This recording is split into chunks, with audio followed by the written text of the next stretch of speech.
Dartmoor prison, isolated from the outside world by walls of granite.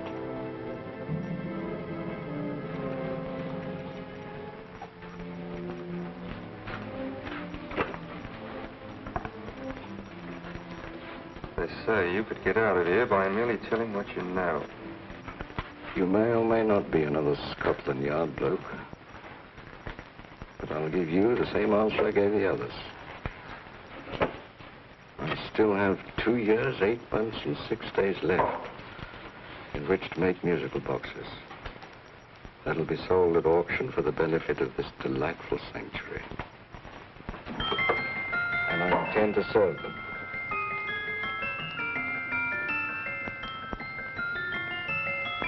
Move along. And now we come to the next object on our list, or I should say objects, because there are 3 of them. Now, ladies and gentlemen, these can be bought together or separately.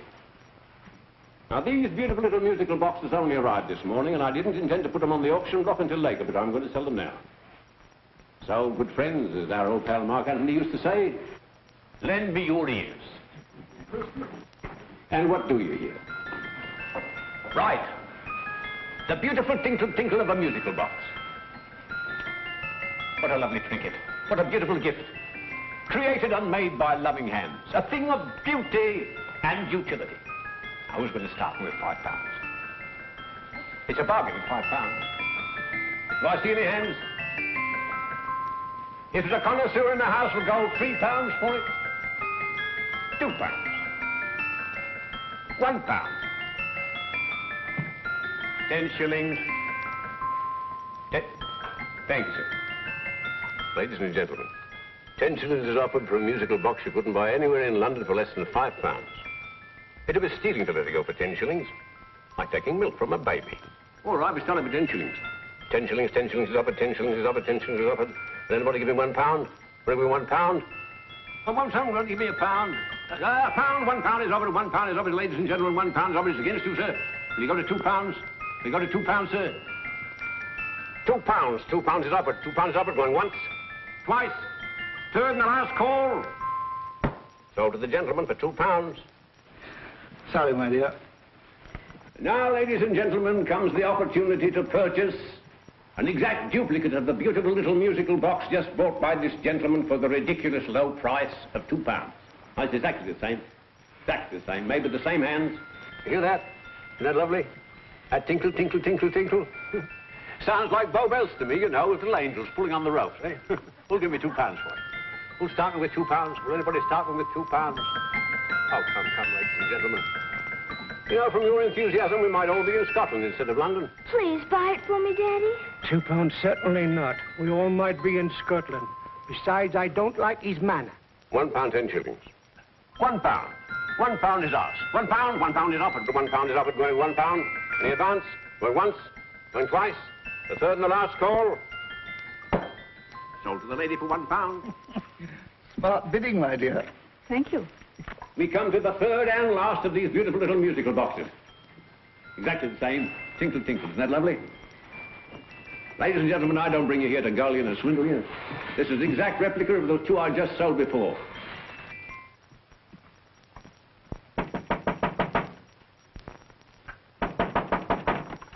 We're closed. But this is extremely important. Come in, sir, come in. I'm sorry to disturb you, but I was unfortunately delayed from arriving in time to bid on certain articles which I was rather anxious to obtain. Or perhaps they weren't sold, sir. We are carrying several things over. What might the articles be, sir? 3 identical musical boxes, about so large. Oh, I'm sorry, sir, but they were sold. Pity you weren't here to bid on them. They didn't bring anything like the real value. I'm most anxious to obtain them. I wonder if your records would show who the purchasers were. Oh, we don't usually give out that information, sir. For certain, shall we say, sentimental reasons, I'm most anxious to get in touch with the purchasers. I'd be willing to pay, shall we say, £5. Well, for certain sentimental reasons, sir, we'd be very happy to oblige. Alfred, today's sale. The 3 musical boxes. Musical boxes, oh. Ah, here we are. The first purchase for £2 from Mr. Julian Emery, 52 Portman Square. Write these addresses down, Alfred. Yes, sir.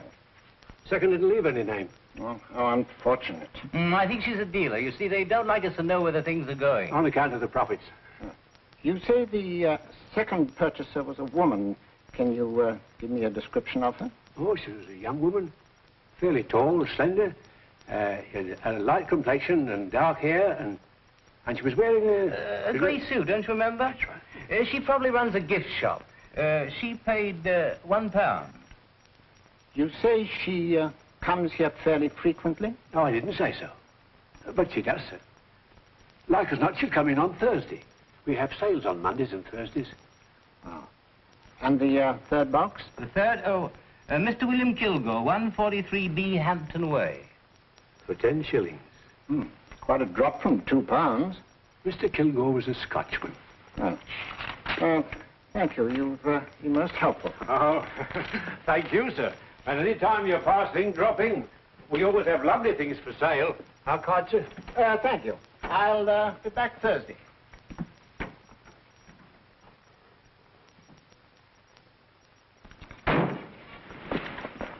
The message reached us too late. Musical boxes are being sold. Well, let's get out of here.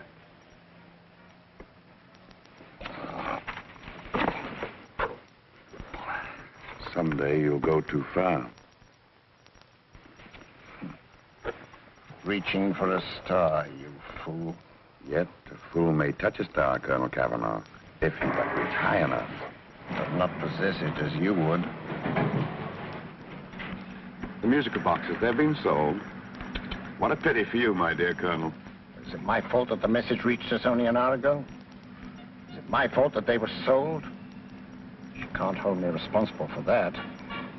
Hope for your sake you're right.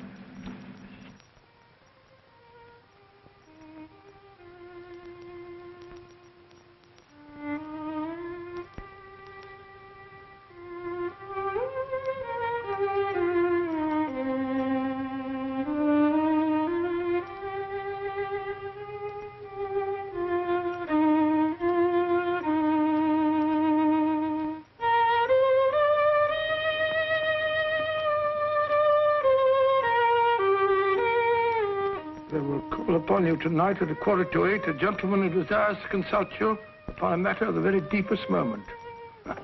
Remember that letter, Holmes? It was written over 2 years ago. An interesting case, devilishly interesting. Irene Adler. What a striking-looking woman from the brief glance I had of her. Seems only yesterday. What charm. What poise, and what a mind. Sharp enough and brilliant enough to outwit the great Sherlock Holmes himself. I take it the new issue of the Strand magazine is out, containing another of your slightly lurid tales. Indeed. What do you call this one? I call it A Scandal in Bohemia. Not a bad title, eh? If you must record my exploits, I do wish you'd put less emphasis on the melodramatic and more on the intellectual issues involved. What do you mean by that? Well, I do hope you've given the woman a soul. She had one, you know. By the woman, I suppose you mean Irene Adler. Yes. I shall always remember her as the woman.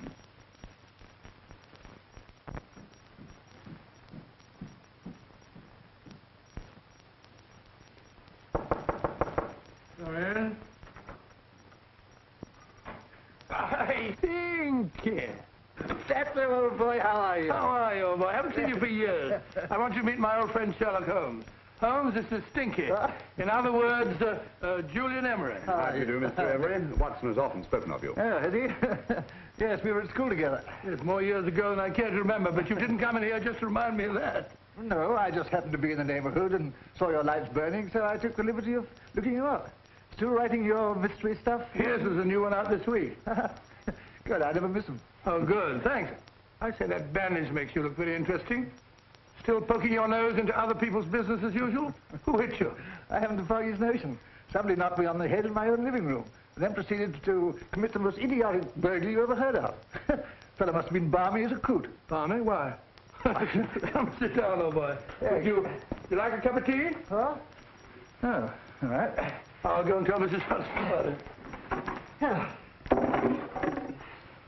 Why do you say the robbery was idiotic, Mr. Emery? Oh, simply from the fact that with about £5,000 worth of musical boxes in my living room, the thief, who I caught in the act, made off with one that isn't even worth £5. I gather you're a collector of musical boxes. Yes, I am indeed. Some of them very beautiful, but not the one that was stolen. The thief evidently grabbed the first thing that came to his hand when he heard me coming into the room. Still, it's rather odd, isn't it, that having disposed of you, he didn't pick up something more valuable. Was there anything unusual about the stolen box? No, nothing at all. No, I picked it up in the south of France, several years ago.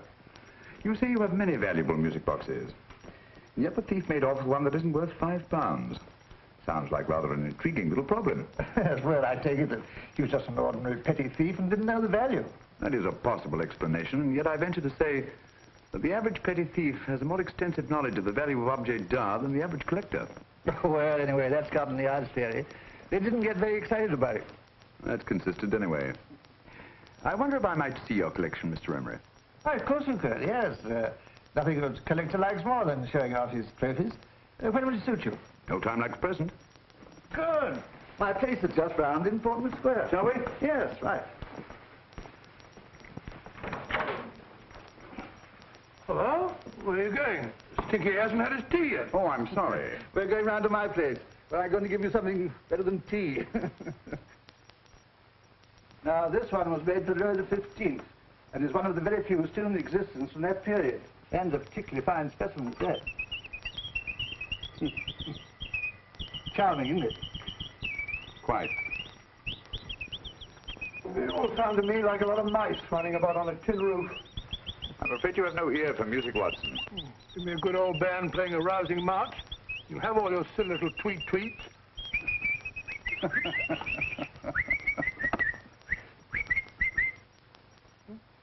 Another one. Is this me?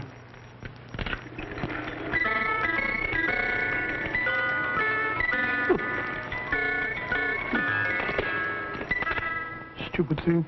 Singing rabbit. What would you say offhand is the value of a box like that, Mr. Emery? Well, it's hard to say offhand, but I think we'll bring about £500 or £600 today. It's the gem of my collection. Yet a thief who steals an oddity like a musical box passes up one worth £500 for one of almost no value at all. Odd. Very odd. What was a stolen box like, Mr. Emery? Oh, just a plain wooden box about so big. As a matter of fact, I have one over here almost exactly like it. I picked this up yesterday at an auction room in Knightsbridge. Paid only £2 for it. Of course, I wouldn't in the ordinary way add one like this to my collection, but the tune intrigued me. I'd never heard it before.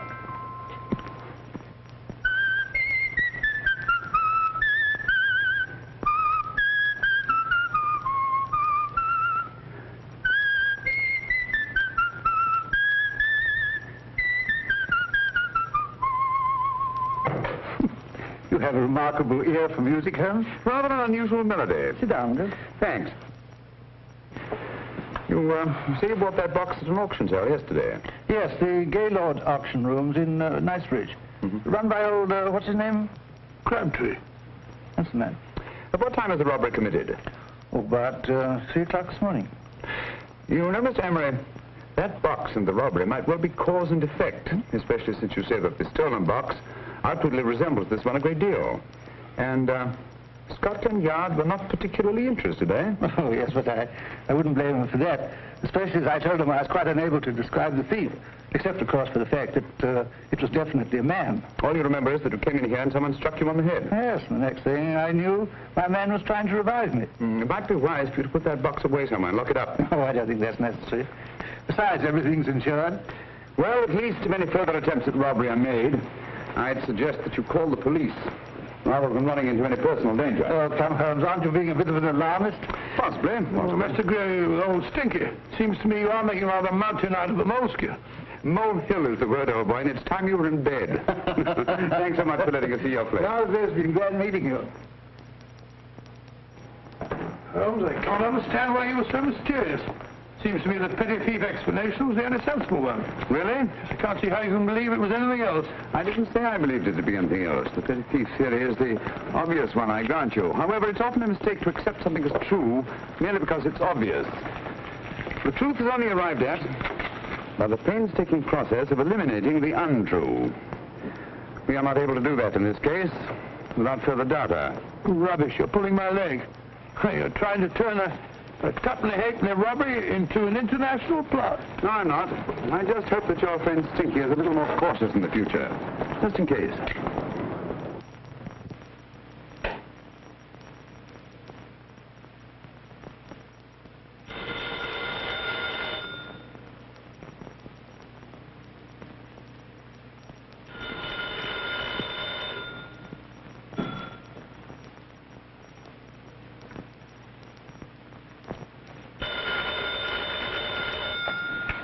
Yeah? Yeah? Julian Emmerich here. Who? Of course I remember you, Mrs. Courtney. Yes, you're the one bright spot at that appallingly dull affair of Lady Sansa's. Huh? Of course it isn't too late to come around. Yes, I shall be delighted to give you a drink. I tell you what, come straight up and I'll leave the door unlatched. Right, well, 15 minutes? Good. I shall be counting each moment. No, I mean that, really. Right, goodbye.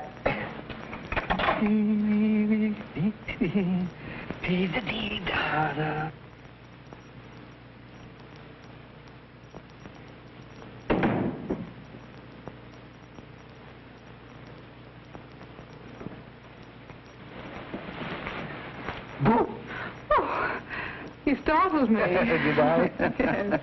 Must be the pixie in me. I know I shouldn't have called you so late, but I was at a party just around the corner, and I remembered your invitation to see your collection of musical boxes. My dear Mrs. Courtney, the pleasure is all the greater for being so unexpected. My friends call me Hilda. Thanks. Mine called me Stinky. Stinky, how quaint. Oh, what a perfectly wonderful collection of musical boxes. You know, when you told me you had a collection, I had no idea it was so attractive. Yes. They appeal to the ear as well as to the eye. Oh, what a plain little one. Why, it looks just like a country cousin amid all this grandeur. No. You mustn't underestimate the country cousin.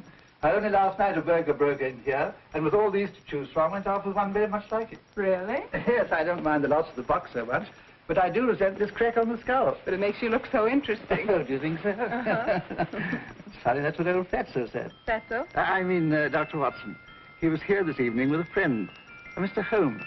He's interested in my collection, too. Sherlock Holmes? Yes. Do you know him? I've heard of him. Yes, he seems to think I'm in some sort of danger. What a haunting tune. It takes me right back to my childhood. Really? Do you know, it's odd that you should be interested in that particular musical box. Odd? Why? Because Mr. Holmes is also interested in it. He may have been more interested in the tune than in the box. I guess, yes, that's right. I remember now. He whistled it note for note, having heard it only once. Really? He must be a remarkable man. Bit of an alarmist, if you ask me. Don't you believe in warnings? Of course not. Who'd want a box like that? I would. You're not serious. Oh, but I am. Well, you put me in a very awkward position. I'm a collector, you know. And the collector buys but never sells. But if the price were high enough... The price has nothing to do with it. It's the principle of the thing. Yes, well, we haven't had our drink. No, thanks. I must be getting along. Must you really? I'm afraid so. You're not walking out on me, are you? My reputation. Stinky. I say, you know, you are an attractive woman. Thanks.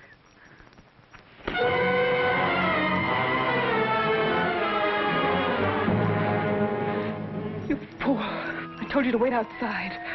What did you have to kill him for? All I had to do was walk out with this. He held you in his arms. Don't touch him. Don't touch anything. Now get out. I'm sorry. You're sorry. What about me? This is murder. What about Scotland Yard? What about Sherlock Holmes? Now get out!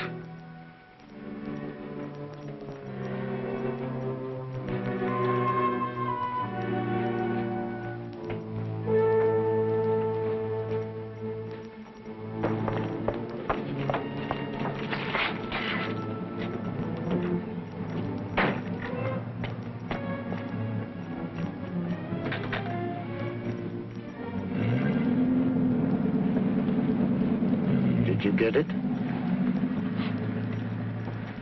Good. Did you have any trouble with him? Just a matter of murder. Ah, Mr. Holmes. Hopkins. Thanks for coming so promptly. Inspector Lestrade suggested that I call through to you. Mr. Emery was the client of Mr. Holmes, Inspector. Indeed. You didn't mention that when I telephoned you, Mr. Holmes. Well, not exactly a client, Inspector. Sergeant Thompson? He was killed between the hours of 11 and 2 o'clock this morning, Mr. Holmes. Must have been someone he knew, someone of whom he had no suspicion. Poor old Stinky. It's all my fault. I should have prevented this. Well, it's no time to start talking about that now, Doctor. Apparently it's gone. That's the second attempt on the musical box that Emery bought at the auction sale. And this time it was successful. But that box was only worth £2. It was worth a man's life, Watson. I think we'd better pay a visit to Gaylord's auction room and that fellow Crabtree. Inspector, may I suggest that you make a complete search of this flat for a small, plain, musical box about that size?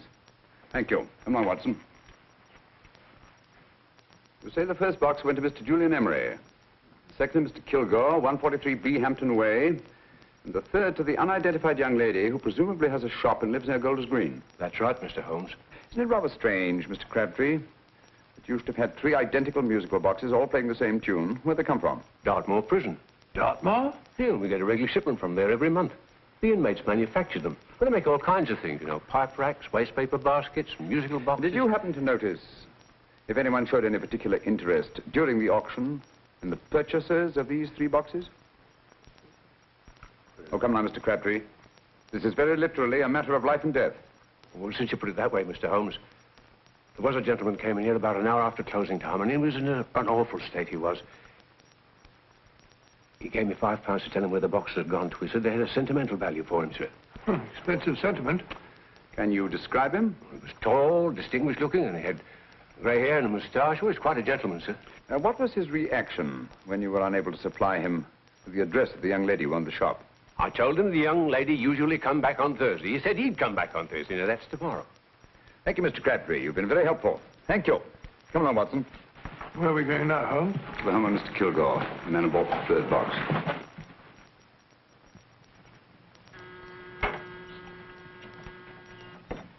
But hang it all, Holmes, how do you know those other 2 musical boxes are of any importance? I don't, but I certainly have no intention of waiting until the owners are murdered to find out. No one at home. I hope that's the explanation. I'll have a look through this window.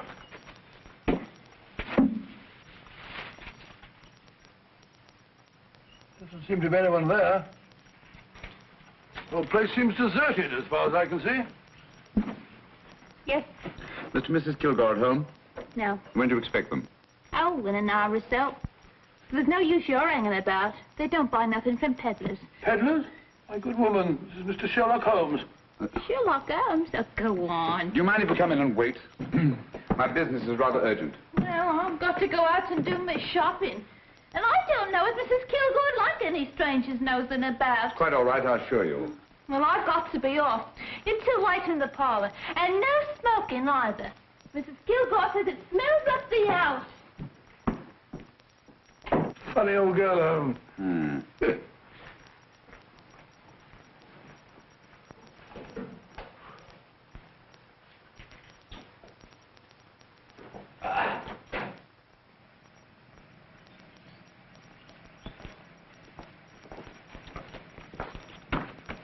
Park Lane. Park Lane? And what would the likes of you be doing in Park Lane? Now, don't worry about the fare, Ducky. If you know how to get to Park Lane, up it.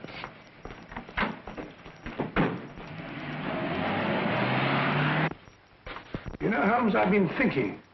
There must have been something hidden in that box of old Stinky's. Stolen jewelry, possibly. What's up, Holmes? Listen. What's this, the steam in the water pipes?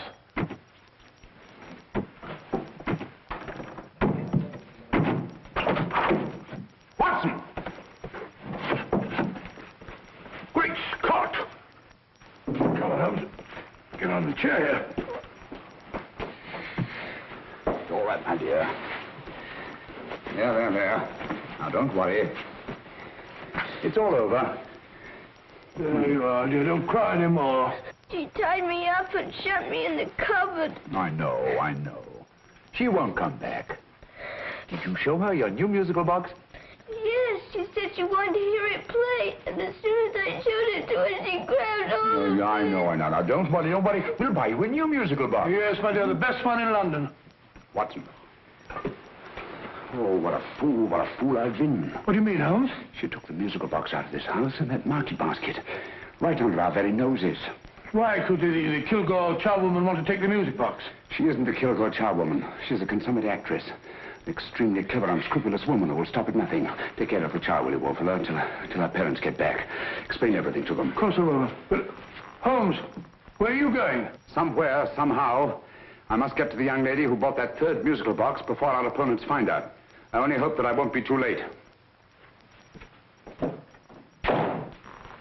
Oh, no. No, darling, you mustn't cry anymore. Now, cheer up. Would you like to hear old Uncle make a noise like a duck?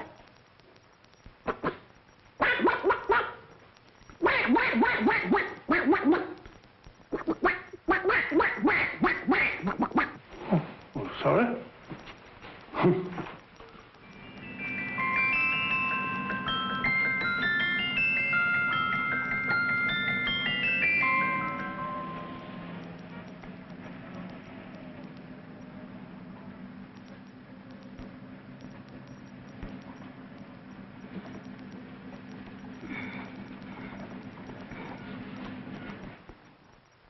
Now, ladies and gentlemen, how much am I offered for this beautiful lace Dresden china figurine?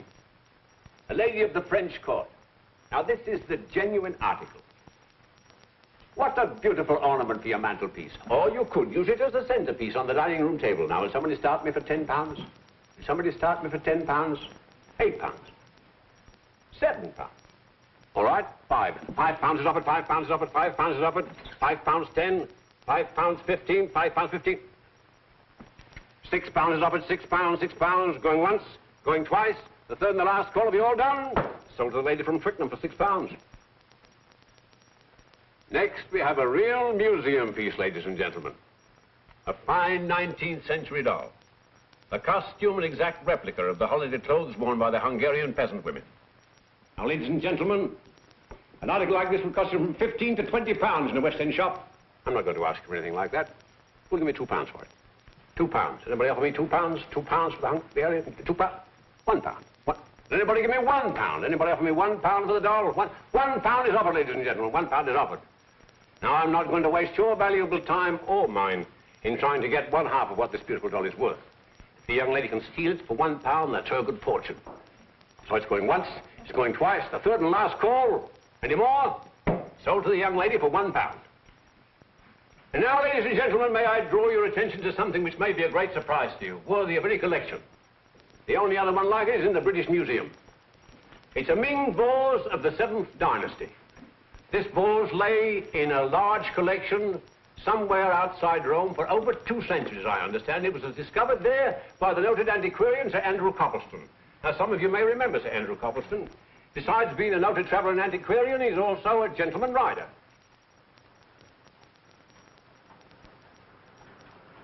The girl with the parcel in her hands, that's her. Are you sure that's the girl? Well, she fits perfectly the auctioneer's description. Follow her, Hamid.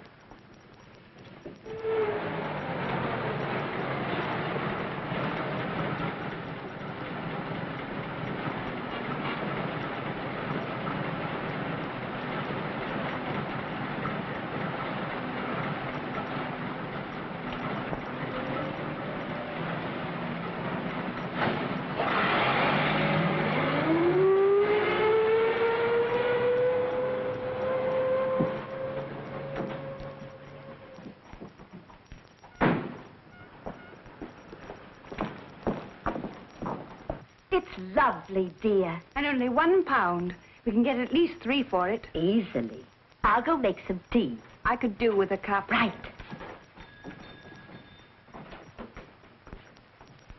Good afternoon. Good afternoon. I'm looking for a birthday gift for a 7-year-old girl. What would you suggest? We have some lovely dolls. Now, this Hungarian... I think she has enough dolls already. Books are always welcome. Well, I'm looking for something a little different. Well, that's rather cute. What is it? Well, that's a musical box. Children always love them. And this is an exceptionally nice one. It plays many tunes.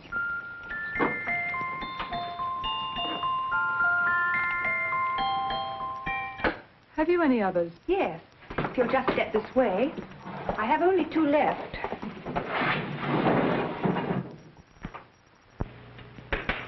How nice.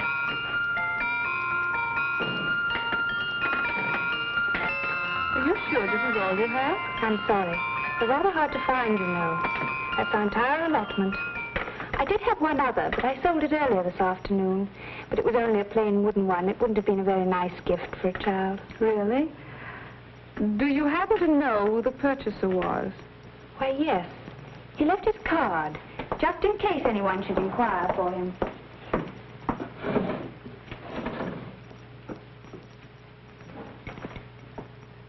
How interesting. I'm sorry, but I'm afraid I'll have to look a bit further. Thank you anyway. Good afternoon. Thank you.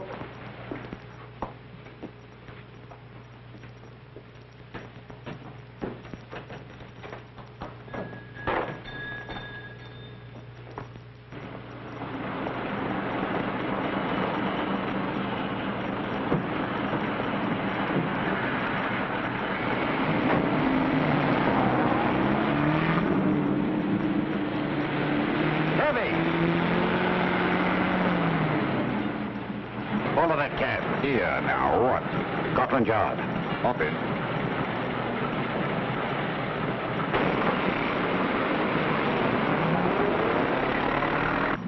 Sherlock Holmes. I might have known. We thought we were the hunters, instead of which we're the hunted. We've been fools. We played right into his hands. Of course. He's had us followed. Don't look. The man in front of the toy shop. Hamid. Turn sharp right at the next corner and again at the next.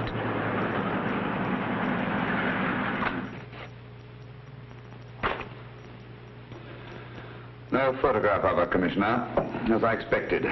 She's not a known criminal. But how do you expect to know if you do find her? After all, she was disguised as a charwoman. Don't worry, old fellow. If I ever see her again, I'll recognize her. Well, it won't be long till we know who they are and from where they operate. Who's covering them? Sergeant Thompson's following them, sir. They won't get away from him. He's a good man. We could have arrested them at Clifford's toy shop if we had any proof. But we know that they killed Emery. Proof, my dear fellow. We must have proof. We've x-rayed it, sir. There's nothing whatever concealed in the box. We'll have a look at the plates.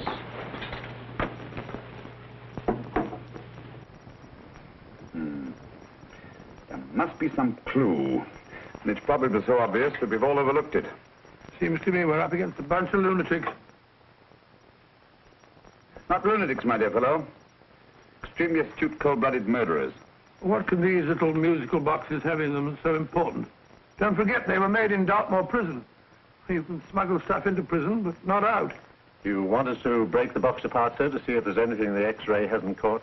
No, not yet. Do you mind if I take it? Certainly. Thanks.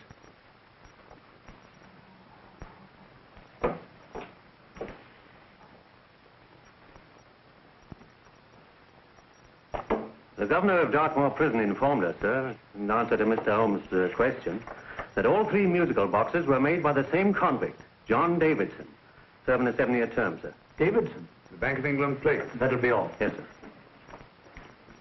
Now we're getting somewhere. Wait a minute. How did you know about the plates, Mr. Holmes? I'm a student of crime, Inspector. I make it my business to know about such things. And when the name of Davidson was mentioned... Well, who is this fellow Davidson? As long as Mr. Holmes seems to know all about it already, I suppose there's no harm in telling you.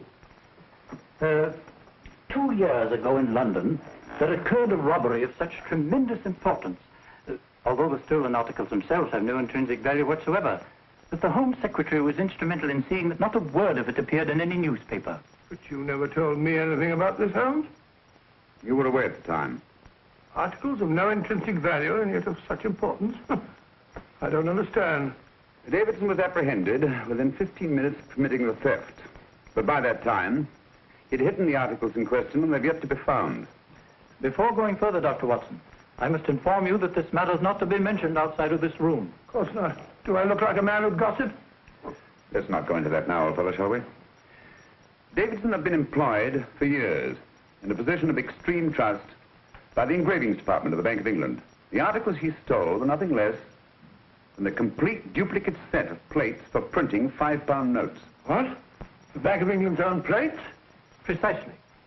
And with those plates, a gang of crooks could flood England with £5 notes, not forged in the usual sense of the word, but notes undetectable from genuine Bank of England notes in any way whatsoever. Good heavens. Any whisper at all might have resulted in enormous damage in shaking public confidence in the Treasury. We tried everything after we arrested Davidson. Offered him a shorter sentence if he'd tell us where he'd hidden the plates. Why, we even put in Scotland Yard men with him as cellmates, but no result. Obviously, Davidson is a man of strong character and infinite patience. Yet suddenly he feels impelled to smuggle out the secret of the hiding place of the plates to his confederates. Why? I don't understand, Mr. Holmes. Well, for example, has the Bank of England made any plans to radically change the design of the £5 note so that in, say, 7 years from now, notes made from the stolen plates would be worthless? Confidentially, Mr. Holmes, such a move was discussed. But replacing all the £5 notes in circulation would be such a Herculean task that nothing's been done about it as yet. I see. Of course, there is another possible explanation. Davidson didn't have much time to find a hiding place before he was captured. He may be afraid that the plates will be accidentally discovered before he's released. Hence his anxiety to communicate their whereabouts to his confederates as soon as possible. I believe you've hit it, Mr. Holmes. I'm sure that the message is contained in this musical box. Or rather, in all 3 musical boxes, since possession of all 3 seems to be essential. Our opponents have 2/3 of the puzzle, we have 1/3. Well, what are you going to do, Holmes? Try to deduce the message from the 1/3 that we have.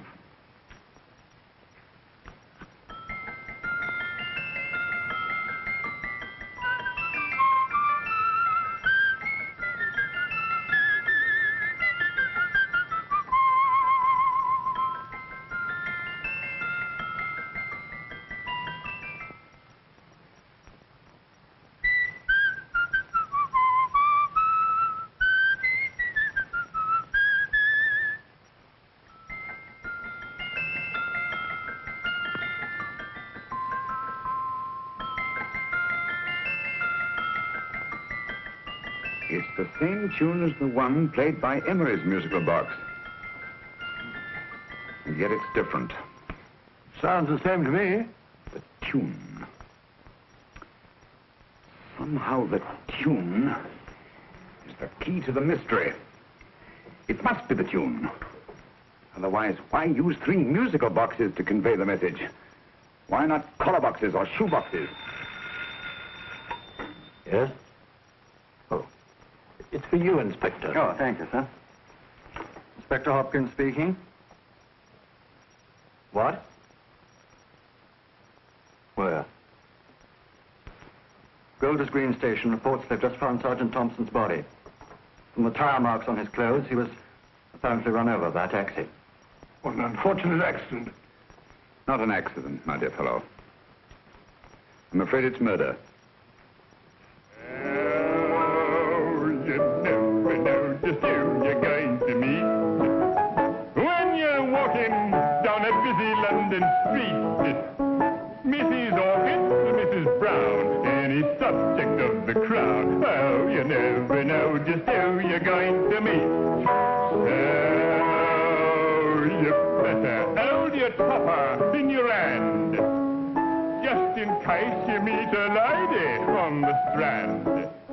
Girls will think you're kind of sweet, and your day will be complete. Oh, you never know just who you're going to meet. Now, a gentleman is judged by his appearance. Yes, a gentleman is judged by how he talks. Now, he's much better off when he's acting like a top, especially if he's taking him a walk. What on earth is this outlandish place? A rendezvous for actors. Actors? Buskers, old boy. You've seen them 1,000 times.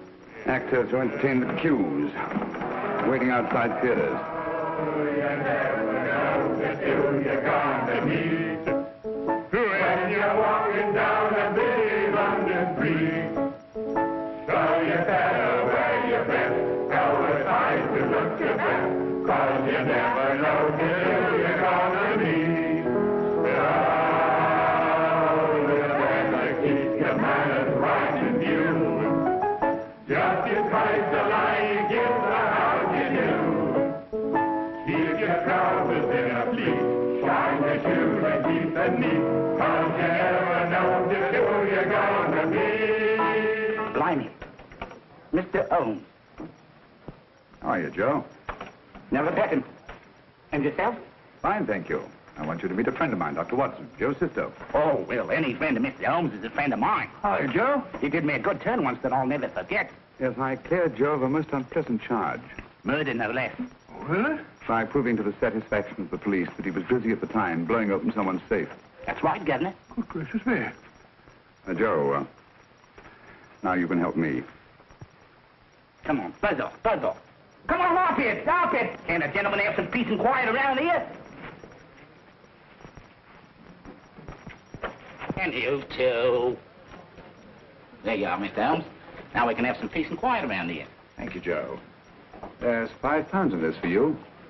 Well, I wouldn't want to take it on myself, sir. But I can get somebody to do it for you for half of that. You don't know what the job is yet. For £5? Murder, ain't it? What?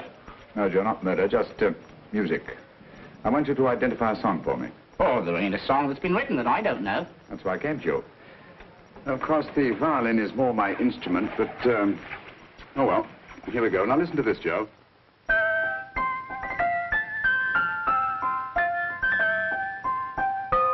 Wait a minute. You're playing that wrong. That should be E natural, not E flat. You know the song? Oh, yes. It's an old Australian song called, The Swag Man. But you're playing it all wrong. That's what I hoped you'd say. Now, listen again, Joe.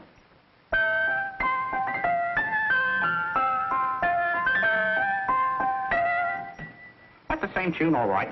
But you're making different mistakes than you did the first time. No, not mistakes, Joe. Call them variations. Here, play the song for me, will you, the way it's written.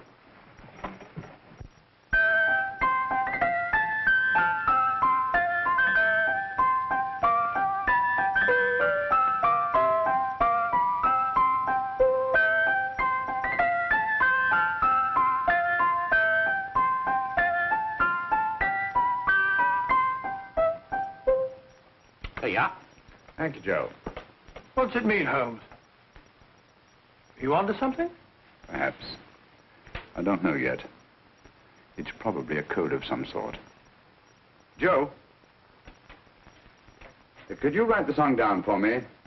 The way it was originally written? Oh, sure, Mr. Holmes. But it'll take a few minutes. Here, Mabel.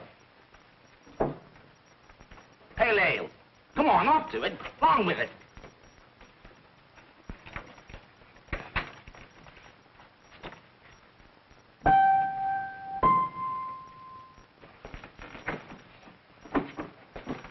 Well, obviously it isn't the lyrics. No combination of those words made any sense at all. The variations in the way Emery's musical box played the tune are different from the variations in the one we have. You sure? Quite. You see, I took the trouble to memorize the tune as played by Emery's box that night we were with him in his flat. Holmes, you amaze me. Elementary, my dear fellow. One of the first principles in solving crime is never to disregard anything, no matter how trivial. Why are there 3 boxes? Why not 1? Because the message was obviously too long to be conveyed by any one variation. Then there's the 3rd box, the one that woman took from the Kilgores.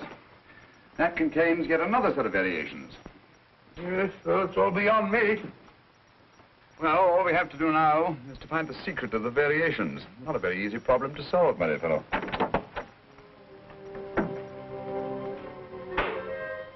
Hello. What's up? We've had company. I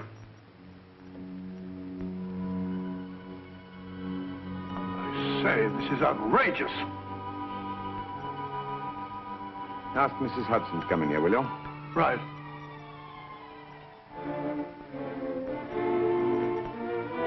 Mrs. Hudson? Yes? Oh, there you are. Will you come up here at once, please? Oh, coming, sir.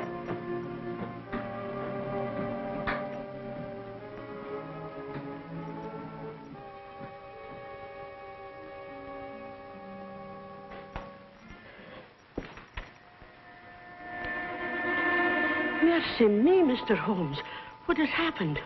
Who called while we were out, Mrs. Hudson? Just a young lady. The one who said you wanted her to wait for you. And a nice-looking old gentleman with Our her. friends again, Watson. Friends? What did the young lady look like? Oh, I couldn't see her face. She had a heavy black veil on. But she had such a nice way with her. Oh, I'm sorry, Mr. Holmes, if I've done anything wrong. But you did say I should always let clients come in and wait for you.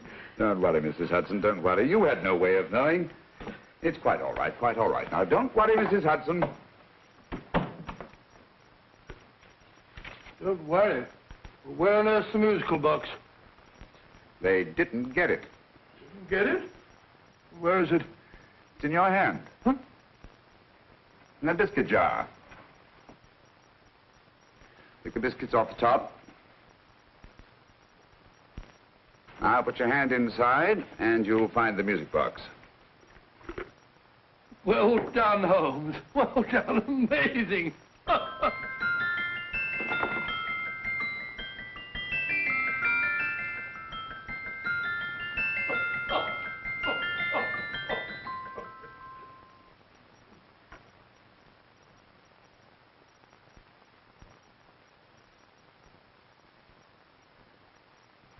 Whew. Nice fresh smell. Like a pub after closing time.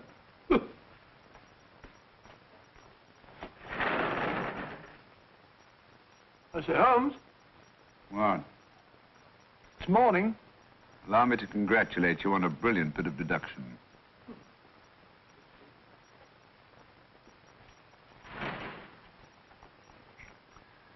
It's not a transposition, not a polygraph transposition, not a trigraph, nor any known form of decoding. How about the Morse code? Have you tried that? Yes, at about 3 o'clock this morning. I'm sorry, old man. I was only trying to help.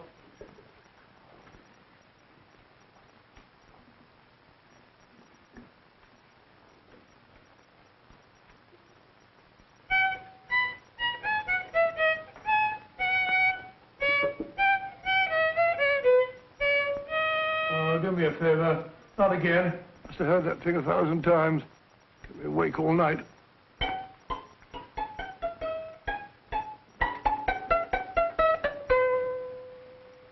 Not a very distinguished composition, I grant you.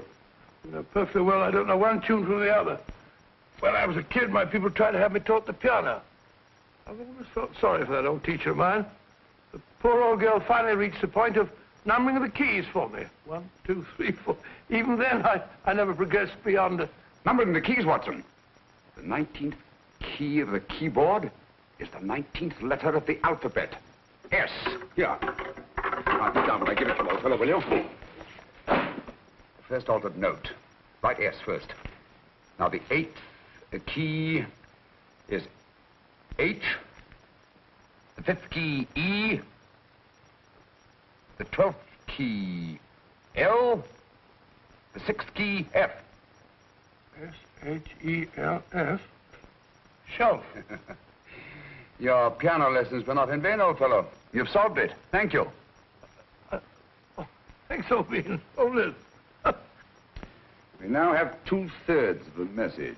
Behind books, third shelf, secretary, Dr. S. Presumably, these are the first and second portions of the message. And this gang has the first and third parts of it. Precisely. Then it's a stalemate? Yes, Commissioner, but we can't leave it like that. There's no doubt in my mind that they'll try to secure our third of the message that's missing. Well, I assume you've taken every precaution to guard the Clifford music box. Oh, yes, it's carefully hidden at Baker Street with Dr. Watson on guard. However, I'm reasonably certain that, difficult as it may be, we can find the plates even without the missing part of the message.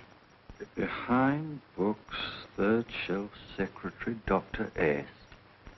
Well, outside of the fact that Davidson hid the Bank of England plate somewhere in London, Mr. Holmes, I don't see that we've progressed at all. Allow me to point out to you, sir, the key words, Dr. S. It looks as if the plates were hidden in the house of the doctor. Whether S stands for his first or last initial remains to be determined by a process of elimination.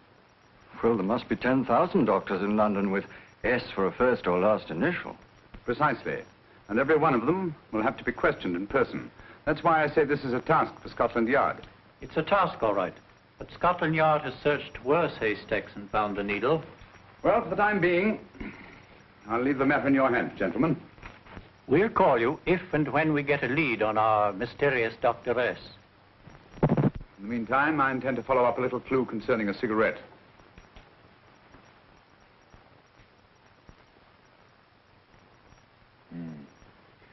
You're certain of the identification of the tobacco? Absolutely.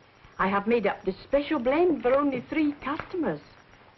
It is almost pure Egyptian, with admixture of latakia for added body, and a pinch of perique. Merely a whisper, as one might say, for elusive fragrance. Yes, yes. And the 3 customers? Major Wilson in Bombay, India. Mrs. Catherine Leamington Smith in Ireland. Yes, and the 3rd? Mrs. Hilda Courtney of Park Mansions, Bryanston Square. Thank you. Thank you very much. You've been most helpful. It is a pleasure to have been of service, Mr. Holmes.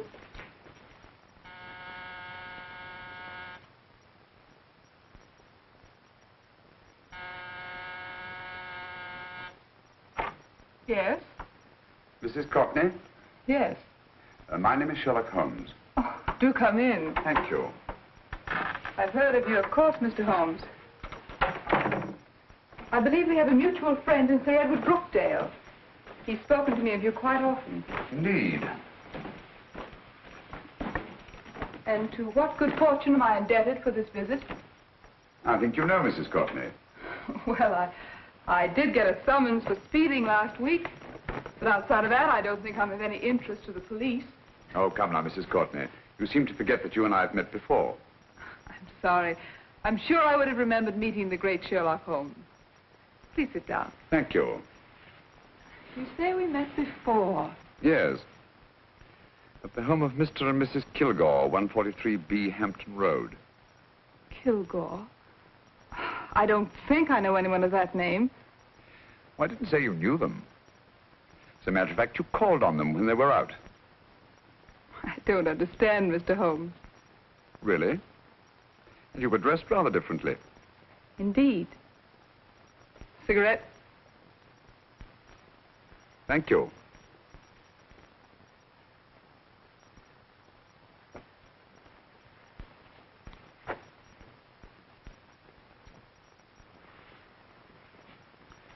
Thank you. You know, Mrs. Courtney, people generally forget, in assuming a disguise, that the shape of the ear is an almost infallible means of recognition and identification to the trained eye. Evidently, you've mistaken me for someone else. Oh, no, not at all. Though naturally, I expected your denial. But when you paid your visit to my rooms at Baker Street, you carelessly left behind another identification. They're, identical, aren't they? Yes, I must admit they are. You see, Mr. Holmes, to catch one as clever as you, I had to use a very special lure. I knew you'd be unable to resist the bait of my cigarette, having read with great interest your monograph on the ashes of 140 different varieties of tobacco. I should advise you not to move, Mr. Holmes. I must congratulate you on your ingenuity, Mrs. Courtney. It was indeed a brilliantly designed trap. Thank you, Mr. Holmes. Praise from a master is indeed gratifying. I shall always cherish the memory of your flattering words. Memory? Precisely. I'm afraid these gentlemen have a most regrettable task to perform. Unless, of course, you care to turn over the missing musical box with your pledge to take no action against us in the future. I'm afraid that will be impossible. I thought that would be your answer. Hamid! Careful! Careful. There's no need to be unnecessarily rough with our distinguished guest. You realize, Mr. Holmes, that your demise will not take place here. The corpus delicti, you know. Well, naturally. Shall we go? It's so fearfully awkward having a dead body lying about. Don't you agree, Mr. Holmes? Another dead body shouldn't weigh too heavily on your conscience, Mrs. Courtney.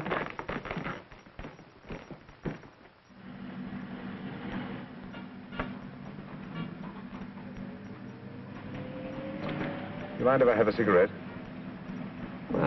Don't see why not.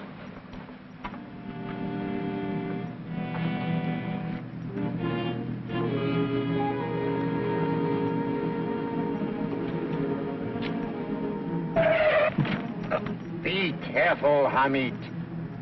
It's the brakes, they bind. Thank you, Colonel Kavanagh. It's very considerate of you.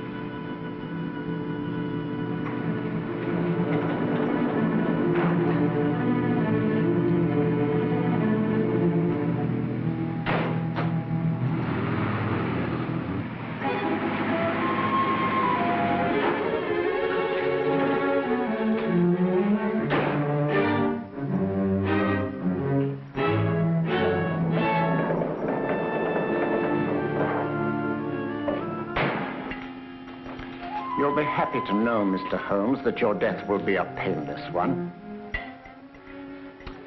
Hamid, attach this to the motor of the taxi. That little attachment, my dear Mr. Holmes, contains the deadly fluid known as monosulfide. The Germans use it with gratifying results in removing their undesirables. Start the motor.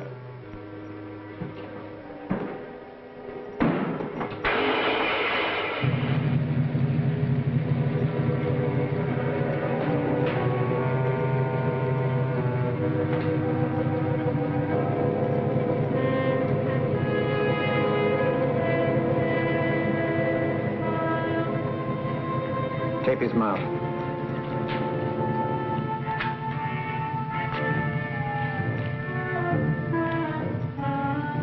Now, up with him, Hamid.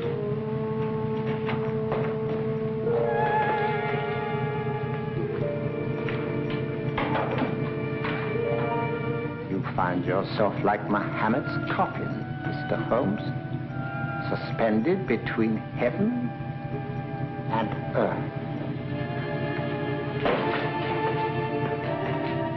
Plenty of fuel in the tank? Good. It would be too bad to have anything go wrong through so simple an oversight.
Good afternoon. Mr. Sherlock Holmes? No, I'm Dr. Watson. Oh, of course, Dr. Watson. How stupid of me. Oh, so, this is stupid of me. Won't you come in? Well, I really came to see Mr. Holmes. Oh, I'm afraid he's out. I don't know when he'll be back. Perhaps there's something I can do. Won't you sit down? Thank you. You know, Sherlock Holmes and I have been engaged on a great many cases. Oh, really? Yes, indeed. As a matter of fact, this very moment, we're involved in one of the most baffling... Oh, well, won't you tell me your trouble? I may be able to help you. That's very kind of you, Dr. Watson. Perhaps if I wouldn't be imposing too much. Imposing? Oh, there's no imposition. No imposition at all. A pleasure, I assure you. Now, tell me all about it, Miss Williams. Mrs. Williams. I live in Surrey, Dr. Watson, and I've come up to London in sheer desperation. My only sister has disappeared, and the local police seem utterly unable to find her. Well, Holmes and I solved a case exactly like that once. Very interesting as far as I remember. I call it the adventure of the solitary cyclist. Oh, sorry. Now I come to think of it, it wasn't so very similar. Entirely different. I don't think what I was saying. Where were we? She's only 17, Dr. Watson, and until she disappeared last Thursday, she seemed to be in the best of spirits. Well, possibly a romantic entanglement? Oh, no, nothing of the sort. She left no note, didn't even pack a bag, no explanation. She just started to walk to the village from our house in broad daylight and simply vanished from the face of the earth. Oh, there. Might I have a glass of water? Glass of water. Have one minute.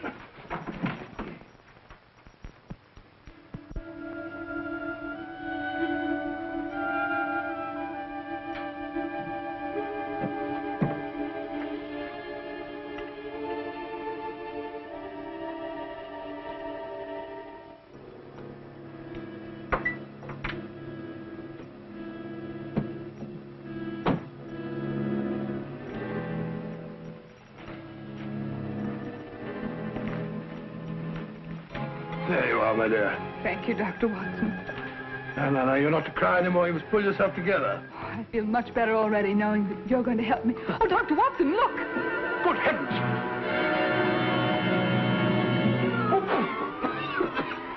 Get through the fire brigade, quickly!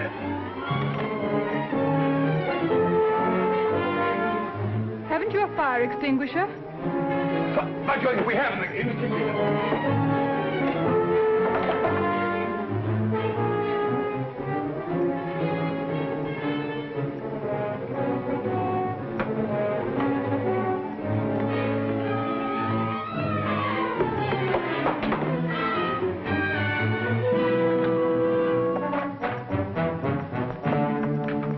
Don't you worry, Miss Williams. We'll have this thing out in no time.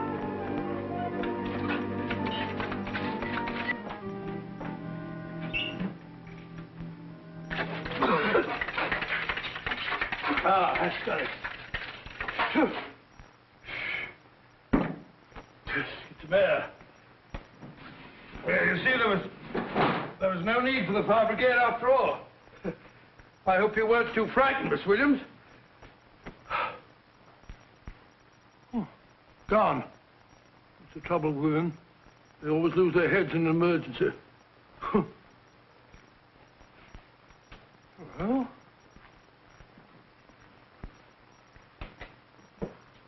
a musical box. Great Scott! Miss Williams!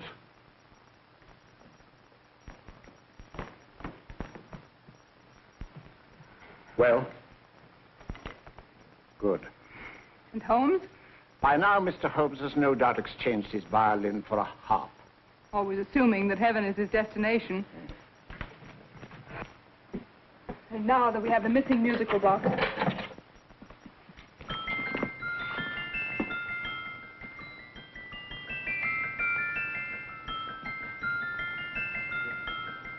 Nineteenth note. 19th letter. Yes. He hasn't been there, you say?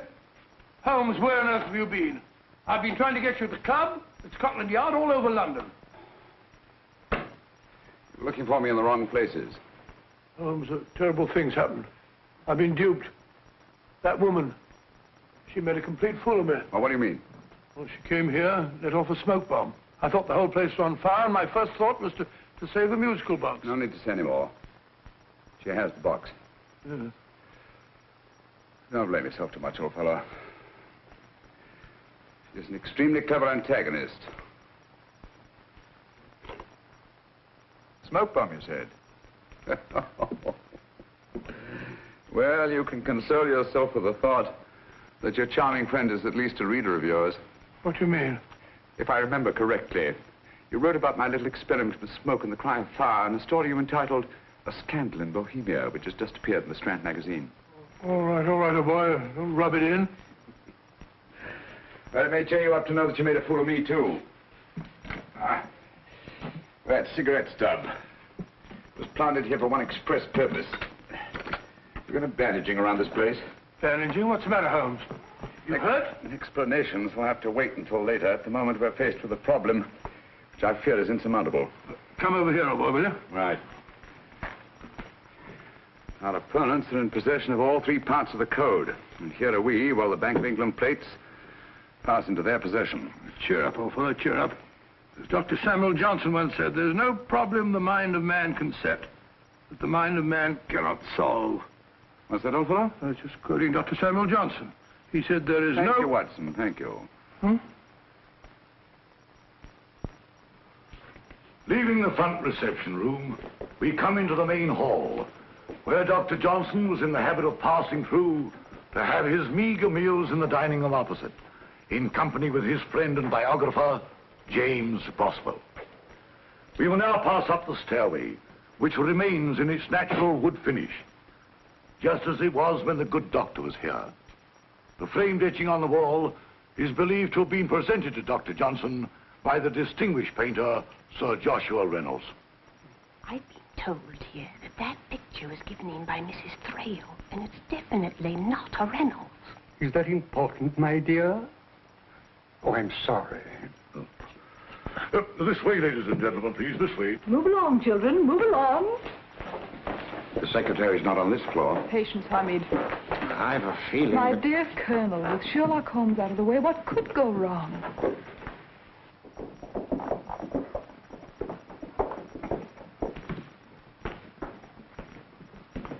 And here we have the Garrett Library, in which Dr. Johnson wrote his famous dictionary, and in which you will see also many of the great man's books and other items of interest.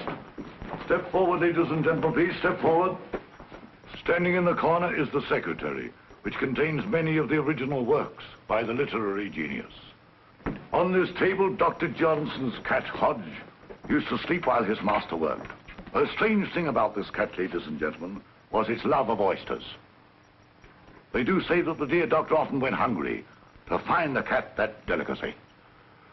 What a pity. Now we will visit the grey room, which is immediately below us, in which you will see the very bed in which Dr. Johnson died. What did he die of? Gout. Just gout. This way, ladies and gentlemen. Mind the steps, please.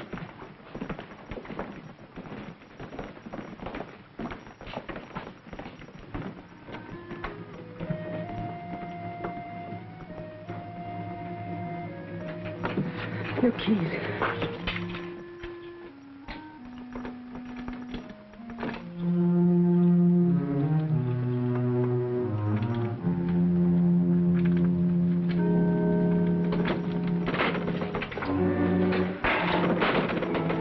Third shelf up.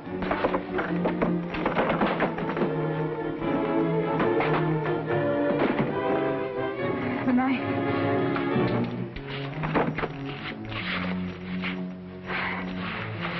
Gentlemen, the Bank of England plates. Well, Mrs. Courtney, so we meet again. No, I shouldn't do that if I were you, Colonel Cavanaugh. I must congratulate you, Mr. Holmes. You're far more clever than I thought. Thank you, Mrs. Courtney. Praise from you is indeed gratifying. I shall always cherish the memory of your flattering words. Memory? Oh, thank you. And now I have a most regrettable task to perform.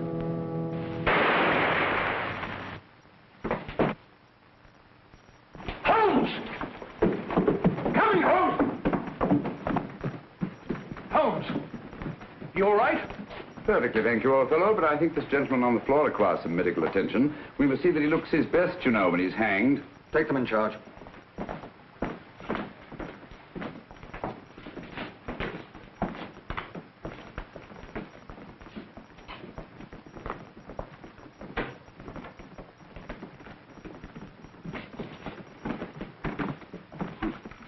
A brilliant antagonist. It's a pity her talents were so misdirected. Will you see that these plates are returned to the Bank of England, Inspector? I still don't understand how you solved it, Mr. Holmes. It's entirely due to Dr. Watson. He gave me the clue when he mentioned Dr. Samuel Johnson. Well, congratulations, Doctor. Oh, thank you, Inspector. I don't think I'd have done it entirely without Mr. Holmes's help, you know.